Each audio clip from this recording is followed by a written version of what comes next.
I'm Mark. This is my talk about quantum circuit synthesis, which is work with Michele Mosca and Amolak Kalra, who's over there. And how you can think about quantum circuit synthesis is basically in the quantum information world, you have quantum hardware, you have your quantum algorithms, which at some time can be really abstract. But those quantum algorithms can always be represented as just one single unitary matrix. And quantum synthesis is realizing how to take those unitary matrices, how to actually bridge the gap with the quantum hardware so that you can make a proper circuit. And that's why a lot of people use the terms like compiler, because that's what classical compilers do for classical algorithms. So what is an algorithm? So a classical algorithm is just something like this triangle. You get some input and some output. So this is a 1-bit algorithm. So the whole algorithm is just defined by where the basis states go. So basis states for a classical algorithm are just finite. For example, for 1 bit it's 0 or 1. Versus for a quantum algorithm, a 1-qubit quantum algorithm would be something like the H gate, where you get your basis state 0, you get your basis state 1, and you track their image under the transformation. So in this case, the blue, so the 1 state goes here to the green, right? And then this red goes to the purple. So you can envision that actually all quantum algorithms are in some way a rotation of a sphere. If you have multiple qubits, it could be like a higher dimensional problem, but we'll just talk about single qubits for now. So the mathematical interpretation of what I was just saying is basically quaternions describe these types of rotations. And in fact, here I have an image from Apple, developer.apple.com. Quaternions are like the most fundamental building block for visual, like 3D graphics. So even like Apple, everyone's using them for their graphical APIs. They're just a very smart way to model these 3D rotations. And you could see quaternions as just complex 2x2 unitary matrices with determinant 1. So you guys have all probably seen this before. And the mathematical group that comprises of these rotations is called SU2. Okay? So the central problem of synthesis is you start with some gate set G, so some available transformations, rotations that your hardware can actually implement, right? For example, the H gate and the T gate, 2 rotations. How can we decompose a general algorithm, so a unitary matrix, exactly or approximately over these smaller rotations, okay? So if we could do that, then the question is, are we doing it optimally? What does it mean to be optimal? Like, what are the parameters that we're optimizing for? Something like that. So here, this is like one of the most simple things. Swap gate, you're just crossing wires in a circuit, and it can be shown using this combination of C-naughts. Okay, so the toy problem that we use to visualize this, you don't want to think in 3D. There's a lot of degrees of freedom. You can think of a 2D case, where you have a unit circle, and you start at point A. Okay, then someone tells you, okay, I'm giving you this theta, which is a certain angle, and you're allowed to make trips on the unit circle by doing theta rotations.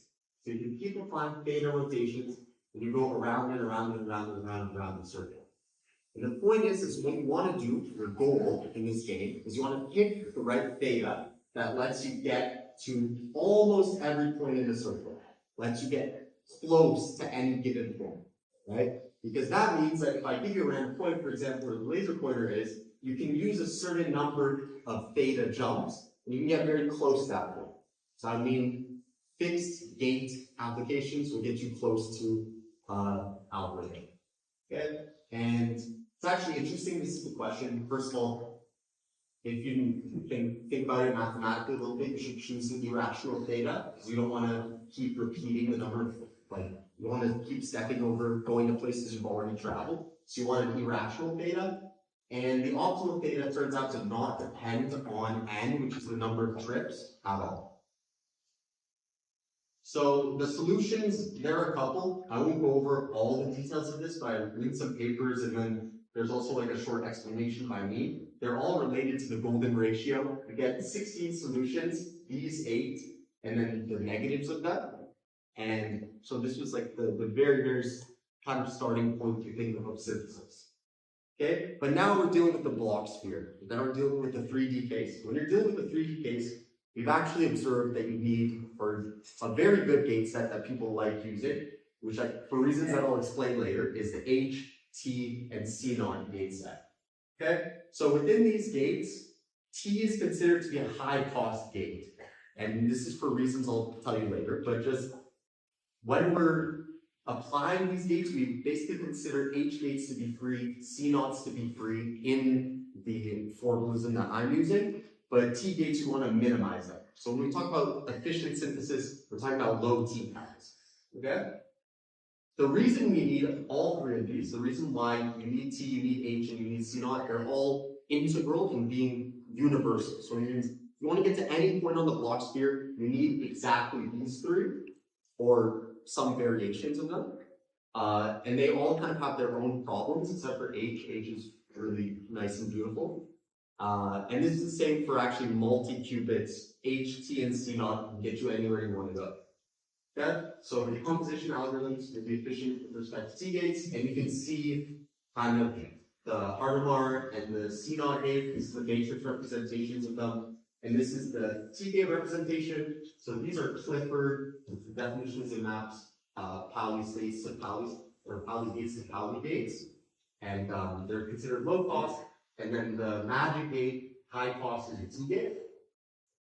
So this, from applying those different matrices, you can see that kind of, you introduce some 1 over root 2's from the Hadamard gate. You introduce that e to the power of pi I over 4 from the T gate. So mathematically, for your matrix elements, you're not just looking at like all complex numbers. You're looking at numbers from this ring, which is a little bit complicated. I mean, this is how you write them out. A plus B zeta A plus C zeta 8 squared plus D zeta 8 to the power 3, where zeta 8 is this thing. And over the complex plane, the visualization of these types of numbers will be all the points in this really, really crazy looking spiraling pattern. Okay? So I chose, for the purpose of this talk, like a specific matrix, right, which has all these elements that are in this set, right, in that ring, with some power of 1 over root 2 at the front, and I was able to synthesize this complex algorithm into a list of H's and T's, H, T, T, whatever, until I got to this very simple thing. Okay? So this would be an example of successful synthesis. So what does it mean to be transversal? So this is where I can kind of explain why T gates are such high cost. Clifford gates, so for example the H gate and the C naught gate, they have known and pretty easy schemes under self-dual CSS codes for error correcting. The T gate is not traditionally error correctable, so you want to use it as little times as possible. And in fact, if you want to keep like an error corrected circuit, if you even want to implement those T gates at all, you might need to use some trickery called magic state distillation, which is where you prepare T states. So you prepare eigenvectors of the T gates, and then you kind of teleport them into the middle of your circuit using quantum teleportation. So essentially, very easy. If you have H's and C naughts, which is like 2 out of 3 of your gates, you can make a perfect, like beautiful, amazing, error correctable circuit. In order to make it universal, so to get to any algorithm, you need that T gate. To implement the T gate, it's a little bit tricky. Okay, so now we get to the next part, which is kind of more concerning our actual research. So we like to look a lot at qubit systems. The reason that we like to look at qubit systems is, first of all, as you can see from the posters in the back, in physical systems, which I call naturally occurring, there's actually more levels than just 0 or 1. So there can actually be a multitude of different levels, excitation levels that you can get to. For example, here we have 0 level, 1 level, 2 level, right? So it's 3 levels in total. This is a Q-trit, right?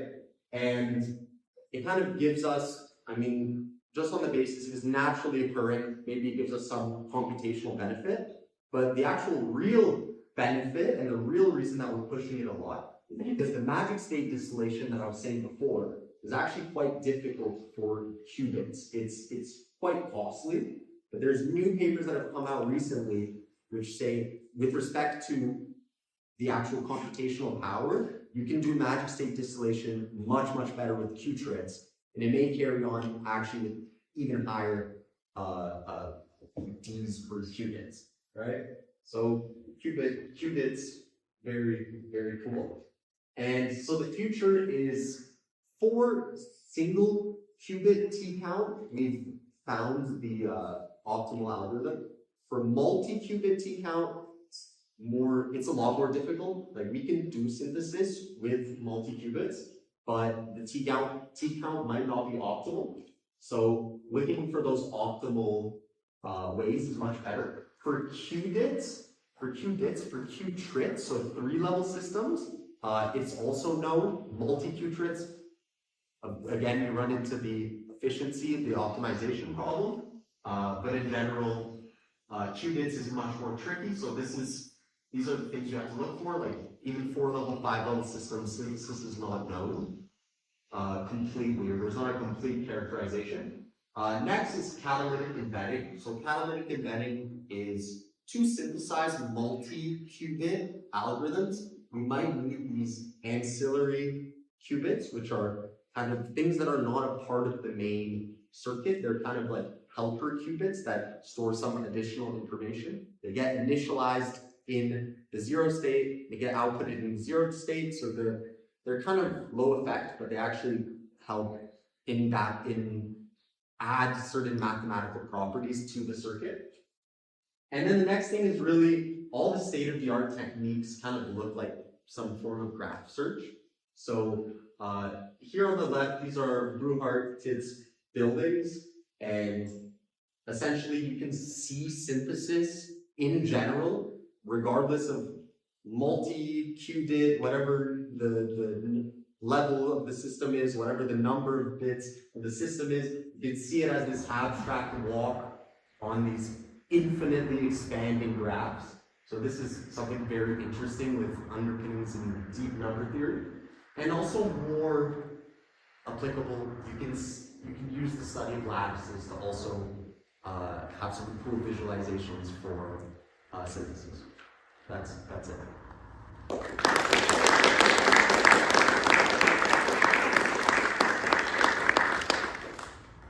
Thank you, Mark. Do we have any questions from the audience?